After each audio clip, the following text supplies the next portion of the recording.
What is going on, guys? Welcome to This Sucks. And to start this episode off, I went thrifting today, as one may do, and came across a interesting little specimen. This is I don't know how well this will be on camera. It's a Dyson V6 Motorhead Extra. It's in fairly good shape, other than it's just very nasty, and I figured this would make a pretty good candidate for a video, so voila, here it is. Interestingly enough, it was not just the cleaner itself attached to the handle. It did come with a bag full of goodies, including a filter, another filter, a new wall dock, a new crevice tool, neatly enough, a new powered upholstery tool, the clear dusting brush that Dyson so loves to use, and the little combo tool, as well as the charger, which is a OEM Dyson charger. So in and of itself, not a bad deal. Attempting to power it up in the store did result in the battery light flashing red, of which I just figured was a low battery notification. And then when I got it back, I plugged it in, and the red light right here continued to just flash, which you can probably barely see out here. I am outside right now, and it's 90 degrees, so, or no, excuse me, it's 95 degrees, so it's pretty hot. So that being said, we're gonna see if it's worth getting a new battery for this. I know a lot of collectors and guys out there are not fans of Dysons. I don't love them, but something like this is convenient for me, so I figured for 30 bucks, we might as well give it a shot. I will go ahead and come out and say I did run this power head on my V11, and it does in fact work, so that's good at least. So we know we've got a good power head. The wand is in surprisingly good shape. A lot of times you see these and they're scuffed to no end, but this one is not too bad. The ends don't look bad on them either, so that's not bad. The wheels on the base, I can't tell if they're just worn out or if they're broken, but we'll get into that. It's really not in the best shape. It needs a bath terribly bad. I mean, look at that. You really couldn't see light through there if you wanted to. It's not great, but I don't necessarily mind cleaning these up, so maybe we'll get lucky.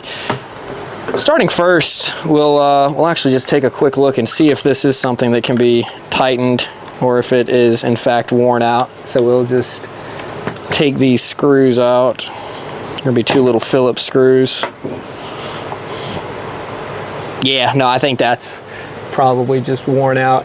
Of course, it still works. It's really not a limiting factor, you know, but yeah, they definitely look like they're a bit chewed up and would probably benefit from some new wheels if the housing itself, or the foot of the power nozzle is not too worn out, which I guess we'll find out when it comes time to start using it, but I assume they're both gonna be like that.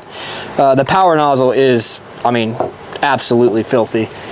Look at the and this is the problem, you know, people see that this is oh yeah, no hair wrap, you know, and maybe this actually isn't the no hair wrap nozzle, but still, you tell people something doesn't need maintenance and they're gonna think it cleans itself, and they don't. I mean, they get absolutely caked. As you can tell from the top of it, this thing has probably seen some quite nasty messes. The inside of the tube is completely clear, very clean. Looks like it's in, might I even say, good shape. The machine also is in good shape. The bin is relatively clean. It's not that bad for a Dyson. I mean, you've got your normal amount of dinge and filth built up there on the bottom, but really nothing to write home about. It it doesn't appear clogged. Wow, and you guys won't be able to tell yet, but even down there in the bottom of the Cyclone really does not look that bad. So maybe this wasn't a bad idea to get. Like I said, it was $30, so I figured, you know, if anything, make a good video and be done with it. So let's see if we can pry this screen off. And this whole assembly right here is kind of the bane of why a lot of people are not fond of Dysons, or really not just Dysons, but bagless machines in general are just kind of notorious for getting filthy. You know, you dump the bin and you leave a lot of crap behind, and it's not like big stuff, it's always like, you know, extremely fine. I mean, just from, good grief, just doing that, there's a whole bunch of stuff on my workbench here. So what we're gonna do, I'm gonna see how devastating it would be to do more disassembly on this Cyclone unit and see if it's something that can be washed. I've washed multiple Dyson Cyclones in the past, and it's fine to do as long as you really let it dry. So let's see if we can get a crazy poof. Whew. Oh, good night,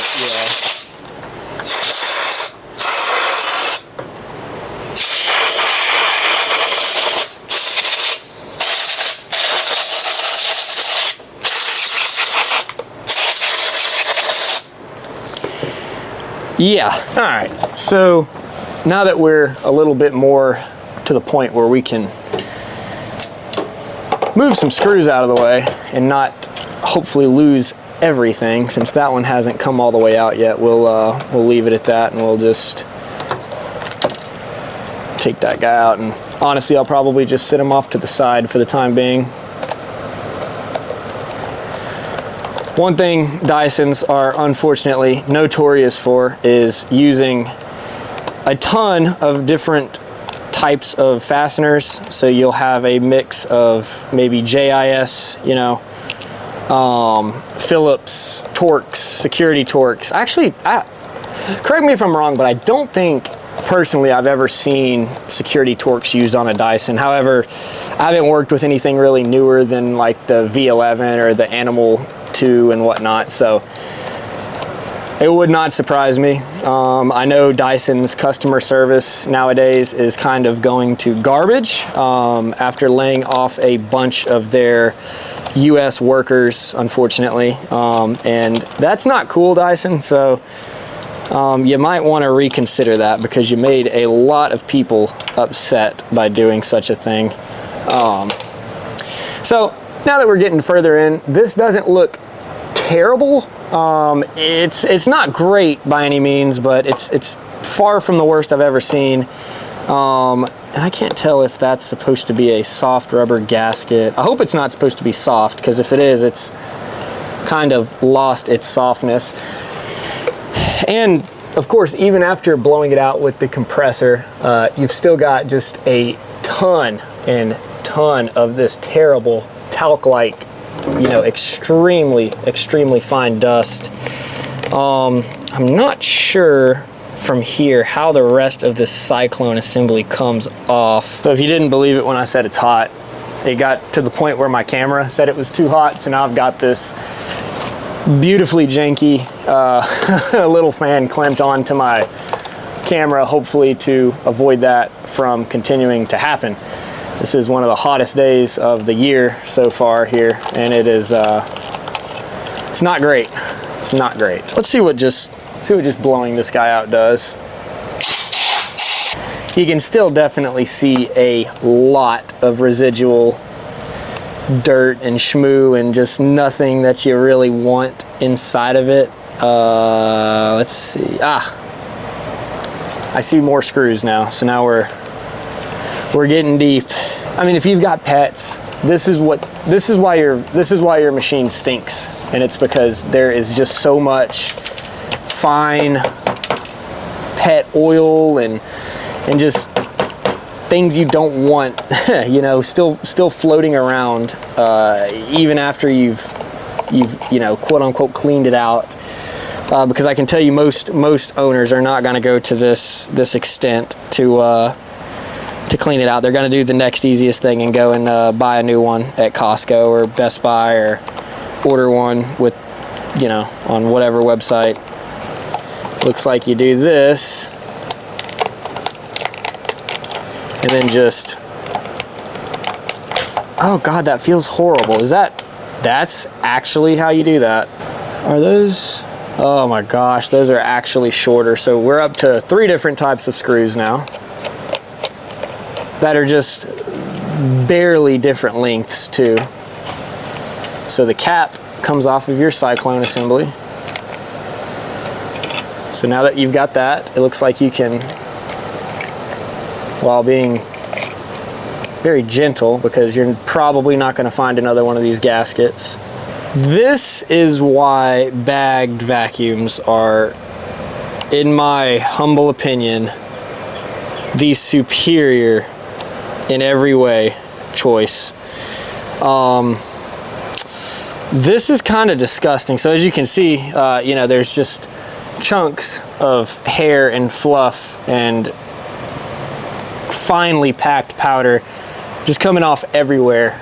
You've got it on this little like Venturi type deal on the Cyclones. And yes, that does indeed feel like it has dried, so it likely was wet at some point.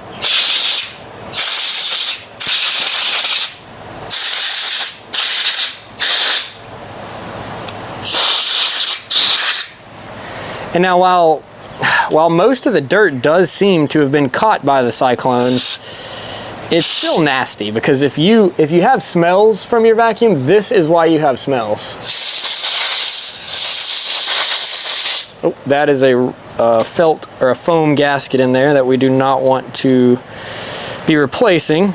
So we're probably gonna leave that alone for now. We'll go ahead and remove this center stack deal. Because I mean, all of this, realistically, I need to just wash all of this, but I'll probably just end up wiping it down.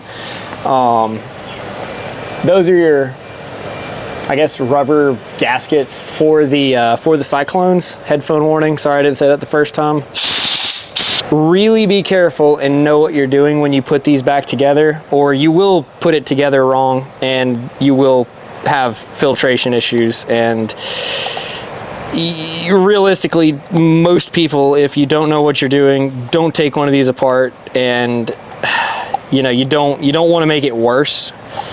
Albeit if it smells terrible, you'll probably have already just gone out and replaced it anyways. It's not necessarily a difficult job. It's just, if you know, you don't want to get overwhelmed by the amount of screws, and I could definitely see that happening, because if you're, you know, taking this apart in a hurry, you know, you don't do this very often, you're gonna, you know, just get all the screws confused. And I'm sure some website somewhere, maybe even iFixit, has you know, guides of what screw goes where. And it's just the fact that this has to be done. And if you just bought a brand new Dyson, you'll be doing this someday too. And you know, not really a knock on Dyson, because it's, I mean, this is kind of an oxymoron, but this is probably the best bagless vacuum, or Dysons are amongst the best bagless vacuums you can get, in my opinion. Their Cyclones just seem superior to most of what's on the rest of the market, and the filters stay clean for quite a while. You could do a lot worse with, say, a Shark, and don't get me started on Shark. we don't say those words around here. That's another episode coming up for another day. But yeah, we don't do Sharks. We don't. I've tried, and that's, you know, that's really the thing. And it comes back to being an issue with all bagless vacuums. They all rely on filters that most people don't know are even something to look for. You know, they just think, oh, I've got a bagless vacuum, I dump it every now and again, and that's that. I don't have I don't have to clean it. I don't have to do anything. It's the best. It's worry-free. And you know, maybe the first couple of times you use it, that may be the truth, but at the end of the day, this is what's building up. I know a lot of people that have had DC07s for a long time that have held up really, really well and still use them to this day. And albeit, you know, maybe not the best deep cleaner, but I mean, hey, if it's what floats your boat, then go for it. And that the same kind of goes for everything. You know, there's so much bashing and hating on each other because of brand wars and whatnot in the community, and it's really something I don't understand. It's like, if somebody likes something, let them use it, and if you don't like it, you really don't have to say anything. It's as simple as that. It's as simple as let live and let live, you know, and that applies to a lot of things in life, not just appliances. All right, so I'm gonna take all of this inside and wash it. This all just needs to be washed. There's really nothing more I'm gonna be able to do with that or this. All of this will come inside the bin, separator, all of that, as well as all the screws. I am going to probably regret doing that, but I'm putting all the screws back in over there, because the bin at the end of the day is kind of the big thing that I wanted to clean up. This is quite gross though. Brush roll is not that bad. Wow, the bearing in it is rock solid. That's great. So won't have to change a bearing out on that immediately. And I mean, for hard floor, you can do a lot worse than a Dyson, I feel like. I've got an OmniGlide, and I know that there are a lot of people in the comments that are not going to agree with this, but I personally think that the Dyson Fluffy Head is probably one of the best designs that Dyson have currently. Just because of the way it so nicely, you know, dusts your hard floors. And again, I've got multiple Sebos. I've got a D4, an E3, a K2, a G1, an automatic XP12 Windsor, a Felix, and a C2.1, which is coming up in a video soon. And I just feel like, realistically, the Dysons do so good on hard floors. And I've got a lot of different heads for my Sebos, but as far as like really dusting and cleaning the floors, I think the Dysons do really well. And that may be something limited to just my floor type and nobody else's, and that's fine. But I think you can do a lot worse than that for hard floors. I really do. Wow. Okay, so you've got a blanket of dirt right here. That's good. That's what you love to see. A lot of stuff is built up in this head, and we're gonna just go ahead and see what kind of poof we can get.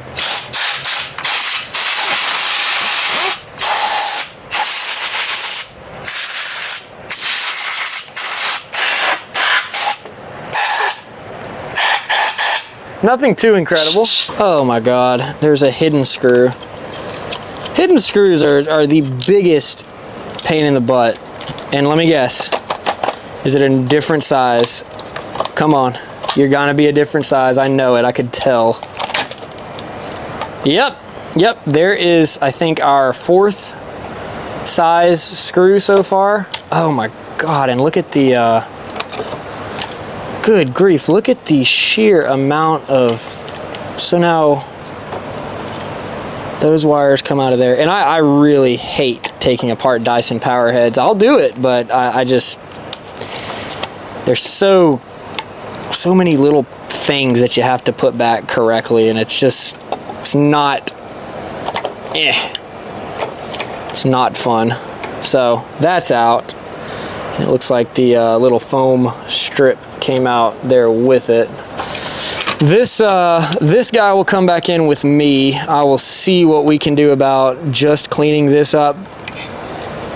Oh, man, that's the thing though. I'd like to see if, oh, okay, so you can, yeah, okay, so you can take everything out but that. So we can take that in and we can just clean this, because this is another example of just filth. And then there's a, that's why you don't vacuum up wet things with your Dyson or any vacuum that's not designed for it, really. So, as said, I'll probably regret this, but all of these screws can now go back in, as well as the shorter one. And I'm gonna go run a bath, put all this crap in there and scrub it, and we'll see what we can get. So, let's go.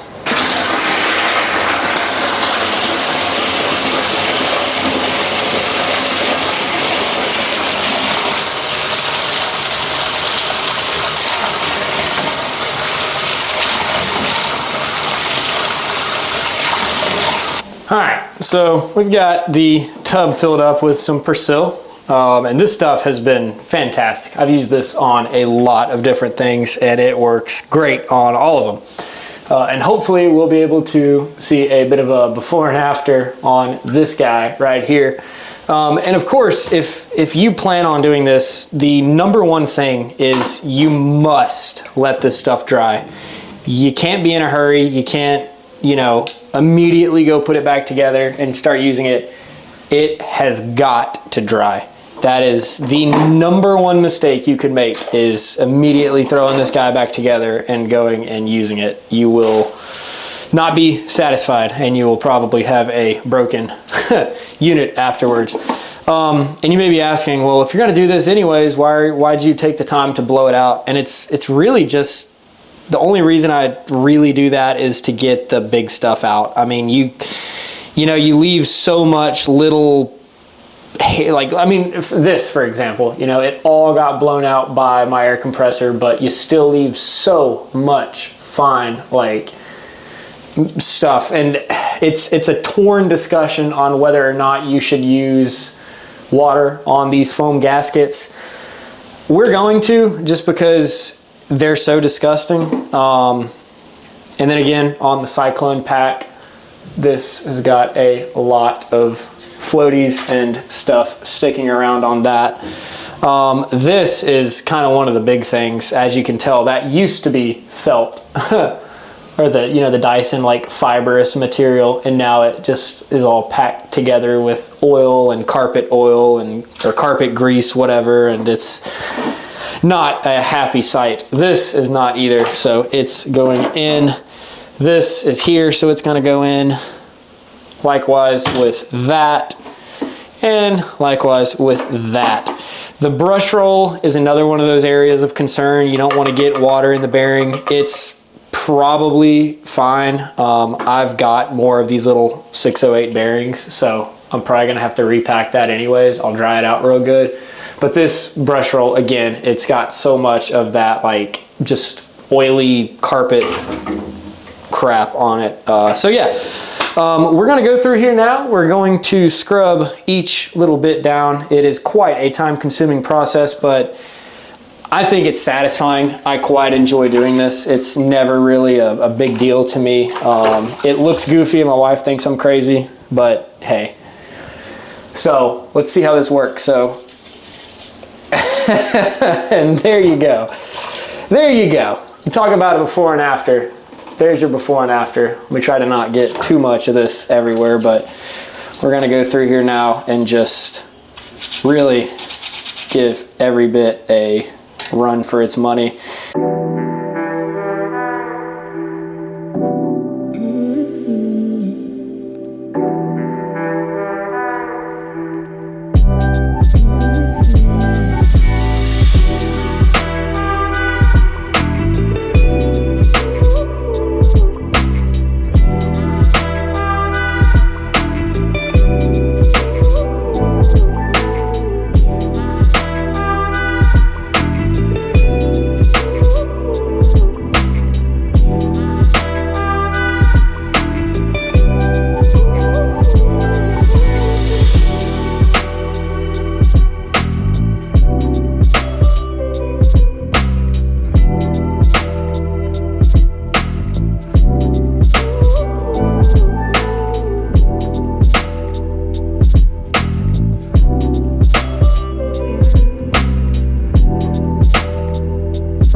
So I've given all of this stuff about an hour and a half out in the sun to dry, and take a look at that. That was that one piece that was extremely matted. For reference, here's the before up top, and yeah, you can tell just what we were working with. So that's good and dry now. I'm just gonna kind of go through this stuff, blast it off with the compressor, dry it a little bit more, and go inside and put it back together. We have now got the 100 different screws. All right, so we're back together after finding all 400 different screw sizes. Now I looked and there's apparently a tool for this, of which I clearly do not have. So we're gonna just see if we can do this without a special tool. And you can. So yeah, I don't know if you guys remember the before, but looks quite a bit better, if I do say so myself. Go ahead and get the old bin put back on here. And yeah, so there she is now. Certainly better. I'm gonna go grab my power supply. We're gonna see if we can get her to run. So for some weird reason, I'm not actually able to get it to run off of my bench power supply, but that's okay because I have ordered something that will be here on Tuesday, and it's pretty cool. Something you guys I'm sure have seen in the past, but regardless, still something pretty neat. And hopefully that will tell us that this guy works and we can use it. So stay tuned for part 2, guys, and thanks for watching this part. Pretty happy with how this guy's turned out. So see you guys in part 2.